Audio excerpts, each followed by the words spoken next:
महबूब इलाही की बारगाह में एक शख्स ने आकर के अपने घर की कमजोरी और गरीबी की शिकायत की थी। मेरी बेटी की शादी है, कुछ भी नहीं है मेरे पास माल। और आपने कहा ठीक है जाओ बाहर से कुछ ढेले पत्थर मिल जाएं तो ले आओ। 3 ढेले ले आया छोटे छोटे से।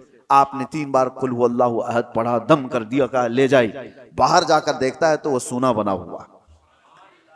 कहा इसको बेच ले और अपने घर की जो गुर्बत है उसको दूर कर, अपनी बेटी की शादी कर ले।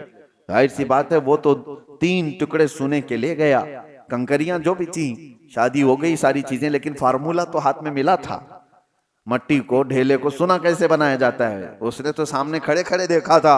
और उसके बाद घर में बहुत बड़े बड़े ढेले जमा कर लिया, बड़े बड़े पत्थर ला करके बैठा और उसके बाद वही कुल हुवल्लाहु अहद पढ़ना शुरू किया। 3 बार पढ़ा, फूक मारा, 3 बार पढ़ा, फूक मारा। वो ढेला ढेला ही, वो पत्थर वैसा ही।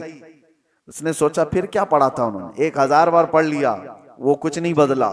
दूसरे दिन वो आया, महबूब इलाही से पूछा कि आपने उस दिन मुझे जो ढेले को सोना बना के दिया क्या पढ़ के दिया था? कहा कुल हुवल्लाहु अहद का सूरा 3 बार। कहा मैं तो 1000 बार पढ़ा, वो ढेले बदल ही नहीं रहे।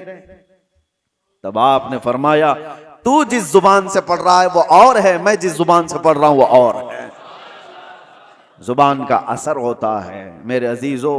इस जुबान को जब लज्जतों से बंदा बचा लेता है, अल्लाह उस जुबान में वो असर अता करता है कि जब बंदा फिर किसी को कहे तो दिल में पार हो जाए। और जब बंदा अल्लाह की बारगाह में भी अर्ज करे तो अल्लाह उसकी जुबान की भी लाज रखता है, उसकी जुबान को बेवजन होने नहीं देता। बस अब ये रमजान सबसे बेहतरीन मौसम है, इस जुबान को पाक कर लो खाने पीने की लज्जतों से भी और बेहयाइयों की भी लज्जतों से। जब ये जुबान पाक हो जाए तो अपने इस जुबान को आदत डाल लो मेरे मुस्तफ़ा करीम की बारगाह में कसरत से दुरूद भेजने की।